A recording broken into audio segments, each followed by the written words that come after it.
ये question JEE advance 2019 का है। ये क्वेश्चन मैं आपको पहले समझाता हूँ। इसमें बोला गया है कि एक स्फेरिकल गैसियस क्लाउड है जिसका मास डेंसिटी दिया हुआ है। अब रो और ब्रैकेट में आर लिखा हुआ है, मतलब डेंसिटी कांस्टेंट नहीं है, आर के साथ में चेंज हो रही है। और आर जो है रेडियल डिस्टेंस है फ्रॉम सेंटर। आर जो है वो रेडियल डिस्टेंस है सेंटर से। ठीक। और ये जो गैसियस क्लाउड है, it is made up of particles of equal mass am moving in circular orbit. तो मतलब हम मान सकते हैं कि ये जो भी क्लाउड है ये खूब सारे पार्टिकल से बना हुआ है। हर एक का पार्टिकल मास, हर एक का मास एम है, और वो किसी वेलोसिटी वी से मूव कर रहा है सर्कुलर मोशन में। और बोला गया है उन सभी पार्टिकल का काइनेटिक एनर्जी भी जो है वो है के। और सिर्फ gravitational mutual force of interaction मानना है उनके बीच में। और आपको particle number density N R बतानी है। ठीक, आप पॉज कर लीजिए, क्वेश्चन को अटेंड कीजिए, उसके बाद ही सॉल्यूशन देखिएगा। तो देखिए, काइनेटिक एनर्जी पार्टिकल की हाफ एम वी स्क्वायर दे रखा है। ठीक। और एन आर जो है वो है number of particles per unit volume. It is number of particles per unit volume. अब मैं एक पार्टिकल अज्यूम करता हूं आर की दूरी पर जो वी वेलोसिटी से मूव कर रहा है। अगर वो वी वेलोसिटी से मूव कर रहा है तो वो सेंटर की तरफ एक्सेलरेटेड होगा, और उसका एक्सेलरेशन होगा वी स्क्वायर बाई आर। तो M V square by R should be force acting on particle.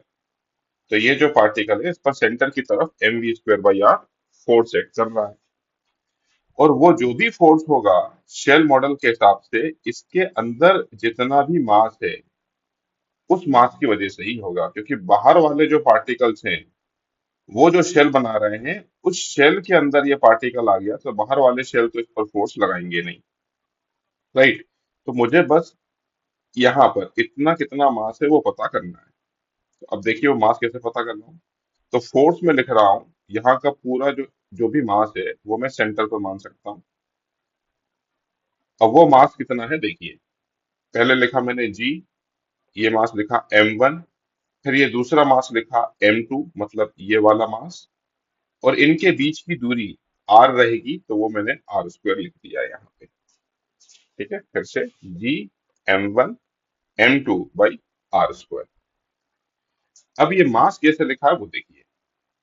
Eight A distance r एक छोटा सा एलिमेंट कंसीडर करा है dr थिकनेस का, तो उसका वॉल्यूम कितना हो गया 4 पाई r स्क्वायर dr। इस वॉल्यूम में मैंने n मल्टीप्लाई कर दिया। n जो है number of particles per unit volume है, तो number of particles per unit volume into volume, ये क्या दे देगा मुझको, ये मुझे दे देगा नंबर ऑफ पार्टिकल्स। इतने नंबर ऑफ पार्टिकल्स इसके अंदर हैं, और हर एक पार्टिकल का मास है m। तो ये मुझको मिल गया टोटल नंबर ऑफ, ये total mass which is responsible for gravitational force. Right. अब उसके बाद में मैंने कुछ नहीं करा है, हाफ एम वी स्क्वायर में एम वी स्क्वायर का वैल्यू 2 के यहाँ पर रख दिया है मैंने। जो भी कांस्टेंट से बाहर निकाल दिए, यहाँ पर N R square D R है। एन को मान लेता हूं मैं some constant times R to the power N हो जाएगा।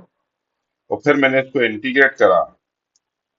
अब ये r to the power n है और ये आर स्क्वायर है, तो ये r to the power n plus two हो गया। और इसको इंटीग्रेट करेंगे तो n plus three upon n plus three आ जाएगा।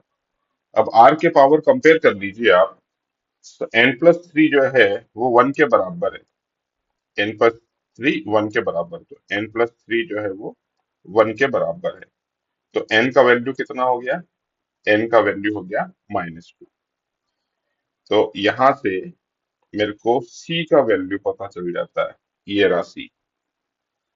ठीक है। तो एन को मैंने बोला था सी, तो ये सी का वैल्यू यहाँ पर पुट कर दिया मैंने, ये देखिए।